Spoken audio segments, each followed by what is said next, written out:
Movie की शुरुआत होती है एक छोटे से गांव से, जहां पर आसमान से एक बॉडी आकर नदी में गिरती है।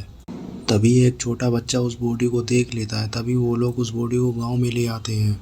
उसे काफ़ी गहरी चोट लगी थी, इसलिए उसका इलाज चलता है। फिर उसकी पूरी बॉडी पर पट्टियां लगा दी जाती हैं। फिर कुछ दिनों के बाद उस गांव में एक फेस्टिवल होता है। तभी वहां के पुलिस वाले उस गांव को कब्जा करने के लिए पहुंच जाते हैं। वो सभी लोगों को बेरहमी से मारते हैं, जिससे कि वहां पर अफरा तफरी मच जाती है। वो गांव वाले अपने देवता से प्रार्थना करते हैं कि हमें बचाने के लिए किसी मसीहा को भेजो। तभी वो घायल इंसान, जो कि इस फिल्म के हीरो शाहरुख खान होता है, एक ज़बरदस्त एंट्री के साथ उन पुलिस वालों को बहुत मारता है। वो एकदम बढ़िया तरीके से पुलिस वालों की धुलाई कर देता है, जिसे देखकर गांव वालों को हिम्मत आ जाती है। जिसके बाद गांव वालों उसे अपना मसीहा मान लेते हैं। फिर शाहरुख खान गांव वालों से पूछता है कि मैं कौन हूँ। तभी एक छोटा लड़का वादा करता है कि मैं बड़ा होने के बाद जरूर पता लगाऊंगा कि आप कौन हो। फिर सीन शिफ्ट होता है कुछ साल आगे। हम एक मेट्रो को देखते हैं, जहाँ पर कुछ लड़कियां बैठी होती हैं, जो आपस में बात करती हैं कि अब टाइम आ गया है काम को अंजाम देने का। तभी एक गुफा में जाने के बाद वो ट्रेन अचानक से रुक जाती है। फिर वो लड़कियां गन निकालकर उस मेट्रो को हाईजैक कर लेती हैं। वहाँ पर एक पुलिस वाला उनसे लोगों को बचाने की कोशिश करता है। तभी उनके चीफ की एंट्री होती है, यानी कि शाहरुख खान की। शाहरुख खान उस पुलिस वाले को मारकर एक जगह पर बांध देता है। फिर वो कंट्रोल रूम में फ़ोन लगाकर ये कहता है कि ये पूरी मेट्रो मैंने हाईजैक कर लिया है। अगर तुम लोगों को इन 300 लोगों की परवाह है तो तुम्हें मेरी बात माननी होगी। शाहरुख खान से बातचीत करने के लिए नर्मदा नाम की एक ऑफिसर को बुलाया जाता है। जब नर्मदा शाहरुख खान से बात करती है तो शाहरुख खान ये कहता है कि मुझे एग्रीकल्चर मिनिस्टर से बात करनी है। चीफ एक गाना बजाता और कहता है कि अगर गाना बजने से पहले मेरी एग्रीकल्चर मिनिस्टर से बात नहीं हुई तो हर 1 मिनट में एक पैसेंजर मारा जाएगा। फिर गाना खत्म होने से पहले वो मिनिस्टर आ जाता है। शाहरुख खान मिनिस्टर से कहता है कि आपके मिनिस्टर होने के 5 साल में टोटल 10,208 किसानों ने सुसाइड किया है। आखिर ऐसा क्यों हुआ? चीफ कहता है कि अगर इन सब पैसेंजर की जान बचानी है तो मैं एक अकाउंट नंबर भेज रहा हूँ, उसमें 40,000 करोड़ रुपए भेज दो।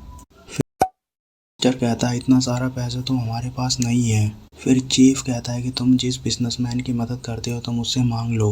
तभी हम बिजनेसमैन काली को देखते हैं, जो एक शोक सभा में गया था। दरअसल उस आदमी को उसी ने मारा था। उसके पास 2 कलर की गोली होती है, ब्लू और रेड। जब उसे ज़्यादा गुस्सा आता था तब वो ब्लू कलर की गोली खाता था। गुस्सा दिलाता था उसे रेड कलर की गोली खिलाता था। उसी मेट्रो में एक आलिया नाम की लड़की होती है, जो कि काली की बेटी होती है। अब काली अपनी बेटी को बचाने के लिए 40,000 करोड़ रुपए बेच देता है। अब आलिया चीफ को कहती है कि तुम एक घटिया इंसान हो और तुम चोर भी हो। तभी चीफ आलिया से कहता है कि सबसे बड़ा चोर तो तुम्हारा बाप है। तुम जब अपने बाप से मिलोगी तो उसे मेरा नाम बताना, जो था विक्रम राठौर। पर आलिया कहती है कि चोर तुम ही हो। तभी चीफ के ग्रुप की एक लड़की, जिसका नाम कल्कि होता है, उसकी कहानी बताती है, जिसके पापा एक किसान होते हैं और यह उस दिन एग्ज़ाम देने के लिए जा रही होती है। तभी बैंक के कुछ ऑफिसर उसके घर पहुंच जाते हैं और उसके पापा से लोन के 40,000 रुपये मांगते हैं। वो किसान कहता है कि साहब मुझे 10 दिन का टाइम दो, पर वो उसे मारने लगते हैं। फिर किसान कहता है कि साहब मेरी बेटी के सामने मुझे मत मारिए। तभी वो उस किसान की लुंगी उतार देता है और वहाँ के लोग ये कहते हैं कि कितना बेशर्म इंसान है, अपनी बेटी के सामने नंगा खड़ा है। फिर वो ऑफिसर उस किसान के ट्रैक्टर को भी ले जाता है। फिर वो किसान अपनी बेटी को एग्ज़ाम देने के लिए भेज देता है और वो सुसाइड कर लेता है। अगले दिन ऑफिसर दोबारा उनके घर आता है और कहता है ब्याज के पैसे अभी बाकी हैं, और वो ऑफिसर कल्कि की माँ का मंगलसूत्र निकाल लेता है। तभी कल्कि एक फावड़े से उस ऑफिसर को मार देती है। इसी वजह से वो चीफ के ग्रुप में होती है। फिर नर्मदा एक प्लान बनाकर अपनी टीम के साथ पहुंच जाती है, जहां पर मेट्रो रुकी होती है। पर चीफ ने सारे के सारे पैसेंजर को मम्मी वाला मास्क पहना दिया था, जिससे कि ऑफिसर को पता न चल पाए। साथ वो आराम से बाहर निकल आए। मेट्रो में एक डमी के हाथ में मशीन गन लगा दी थी, जिससे उन ऑफिसर को ऐसा लगे कि वो ट्रेन में हो। फिर 40,000 करोड़ रुपए उन किसानों में बांट दिया जाता है जिन पर लोन होता है। ये सारी बात नर्मदा काली को बताती है। काली कहता है कि अपना भी समय आएगा। दूसरी तरफ चीफ अपना मास्क उतारता है और हमें यह पता चलता है कि ये काफ़ी जवान है। फिर आलिया अपने बाप से कहती है उस हाईजैकर ने आपके लिए एक मैसेज भेजा है। वो मैसेज है विक्रम राठौर। यह मैसेज सुनकर काली टेंशन में आ जाता है। फिर हम लोग चीफ को देखते हैं, जो कि एक महिलाओं के थाने का इंस्पेक्टर होता है। इनके थाने के लिए इनाम मिलता है। दरअसल यहाँ के कैदी अपाहिज बच्चों के लिए नकली हाथ पैर बनाकर लोगों की सेवा करते हैं। अब हम चीफ की मगोली माँ को देखते हैं जो चीफ को आज़ाद के नाम से बुलाती है।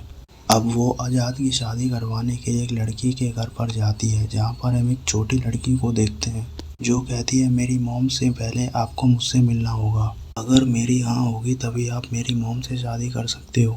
उसकी माँ नर्मदा होती है जिसे देखकर आज़ाद काफ़ी चौंक जाता है। उस बच्ची को आज़ाद काफ़ी पसंद आता है। अब चीफ का अगला टारगेट हेल्थ मिनिस्टर होता है जो जनता को बता रहा होता है कि मैंने काफ़ी हॉस्पिटल बनाए हैं जहाँ पर सारी फैसिलिटी उपलब्ध है और किसी को भी प्राइवेट हॉस्पिटल जाने की ज़रूरत नहीं है। सच्चाई बिल्कुल उल्टी होती है। वो मिनिस्टर कहता है कि कोई मुझे गोली भी मार दे, प्राइवेट हॉस्पिटल में नहीं, जबकि मेरा बनाया हुआ गवर्नमेंट हॉस्पिटल में ही जाऊँगा। दूर से चीफ की एक मेंबर स्नाइपर से उसको कंधे पर शूट कर देती है। फिर तुरंत एक एम्बुलेंस हेल्थ मिनिस्टर को ले जाती है। दरअसल यह एम्बुलेंस भी चीफ की होती है। मिनिस्टर को पास के एक गवर्नमेंट हॉस्पिटल में ले जाते हैं जहां पर कोई भी सुविधा नहीं थी। यहां पर डॉक्टर ये कहता है कि हमारे पास ऐसा कोई भी इंस्ट्रूमेंट नहीं है जिससे इनका इलाज कर सके। अब डॉक्टर से सारी लिस्ट बनाकर उन ऑफिसर के पास भेजी जाती है। अब नर्मदा मिनिस्टर की जान बचाने के लिए इंस्ट्रूमेंट भेजती है। तभी चीफ कहता है सिर्फ इसी हॉस्पिटल में नहीं बल्कि सारे गवर्नमेंट हॉस्पिटल में भी इंस्ट्रूमेंट का इंतजाम करना होगा। पर इस बात को नर्मदा मना कर देती है। फिर चीफ कहता है कि मुझे केजस से बात करनी है, वही ये सब कर सकता है। जब केजस से बात होती है तो उसकी सारी सच्चाई बाहर आ जाती है कि कुछ साल पहले गवर्नमेंट हॉस्पिटल में कुछ बच्चों को लाया गया था जिनको किसी वजह से सांस लेने में काफ़ी दिक्कत हो रही थी और वहाँ पर ऑक्सीजन सिलेंडर भी नहीं होते हैं। तभी इरम नाम की एक डॉक्टर केजस से कहती है कि अगर यहाँ पर जल्दी से ऑक्सीजन सिलेंडर नहीं आए तो ये सारे बच्चे मारे जाएंगे।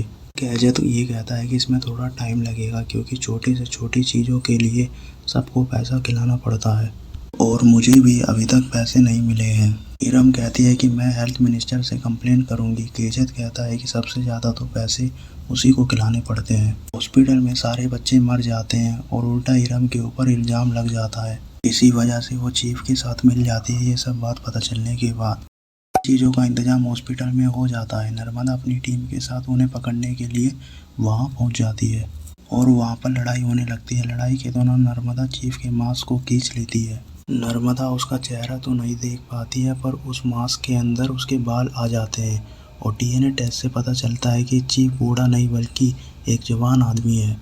अब कुछ स्केच आर्टिस्ट को बुलाकर चीफ का स्केच बनवाया जाता है। अगले दिन नर्मदा और आज़ाद की शादी होती है। नर्मदा एक ऑफिसर से कहती है जब स्केच बन जाए तो मुझे कॉल कर देना। के बाद आज़ाद अपनी सारी सच्चाई नर्मदा को बताने जा रहा था पर उससे पहले उसे ऑफिसर की तरफ से भेजी हुई फ़ोटो मिल जाती है जिसे देखकर नर्मदा आज़ाद पर गोली चला देती है। काली के गुंडे आकर उन दोनों को उठा लेते हैं। अब उन दोनों की काफ़ी ज़्यादा पिटाई होती है क्योंकि उनको लग रहा था कि नर्मदा चीफ की पहले से हेल्प कर रही है। उन्हें वहाँ पर मारने ही वाले होते हैं तभी वहाँ पर रियल विक्रम राठौर की एंट्री होती है जो कि आज़ाद का बाप होता है। वो उन्हें बचाकर वहाँ से ले जाता है।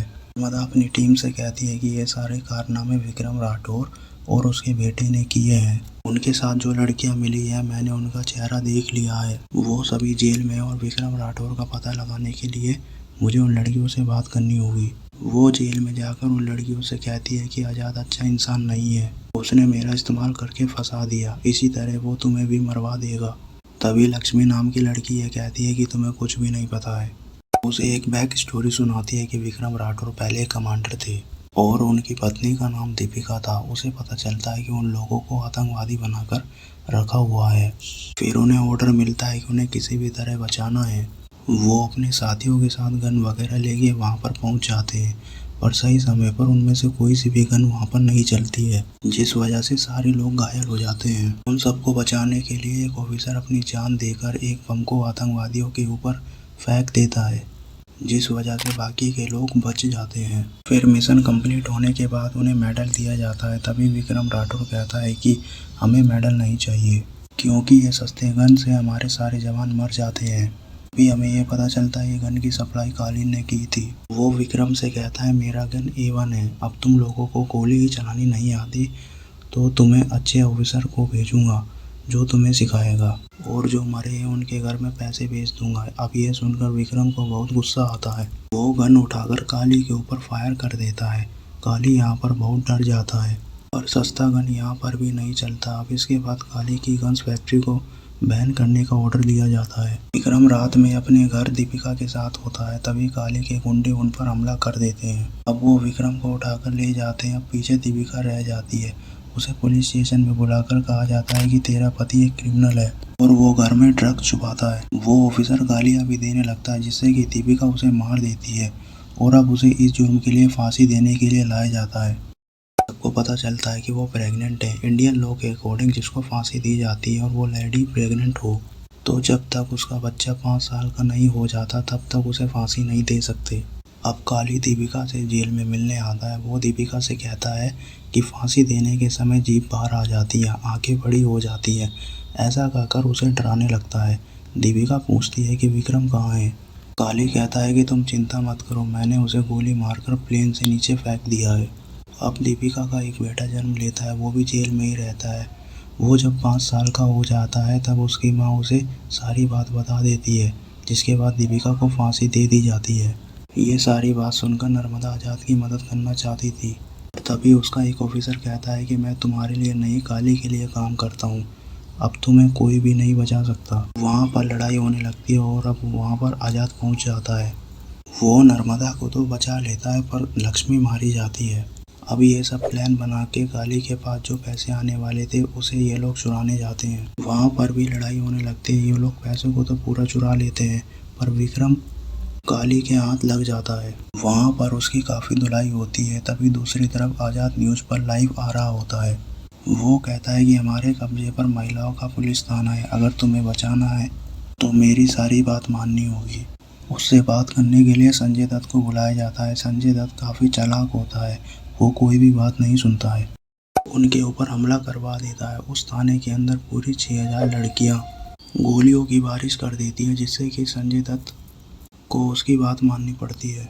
आज़ाद उससे कहता है मैंने यहाँ पर सारी वोटिंग मशीन को चुरा लिया है और अगर तुम्हें ये वापस चाहिए तो तुम्हें कुछ फैक्ट्रियों को बैन करना होगा जो काफ़ी ज़्यादा पोल्यूशन फैला रही है। अब कमिश्नर भी इस बात को मान लेता है। अब काफ़ी सारी फैक्ट्रियाँ बैन हो जाती हैं और अब आज़ाद भी जाते जाते अपना चेहरा दिखा देता है। वो अपना असली नाम बताता है। वो सारी जनता से कहता है कि आप लोग अपनी उंगली का इस्तेमाल करो, तुम जिसे वोट देते हो उससे सवाल पूछो कि अगर मैं तुम्हें वोट देता हूँ तो तुम मेरे लिए क्या करोगे और मेरे परिवार के लिए क्या करोगे। अब काली को उसकी लोकेशन मिल जाती है और वो वहाँ पर पहुँच जाता है और वहाँ पर जोरदार लड़ाई होने लगती है और अब लास्ट में काली को वैसे ही फांसी दी जाती है जैसे दीपिका को दी गई थी, मतलब कि जीभ बाहर निकलना, आंखें बड़ी हो जाना, और ये मूवी यहीं पर ख़त्म हो जाती है। तो आपको हमारी वीडियो कैसी लगी कमेंट में ज़रूर बताएं और वीडियो को लाइक करें, शेयर करें और चैनल को सब्सक्राइब करें और आगे आने वाली हर वीडियो को देखने के लिए बेल आइकन को ज़रूर दबाएं ताकि आपको वीडियो की नोटिफिकेशन मिल सके। तो मिलते हैं अगली वीडियो में। Thanks for watching.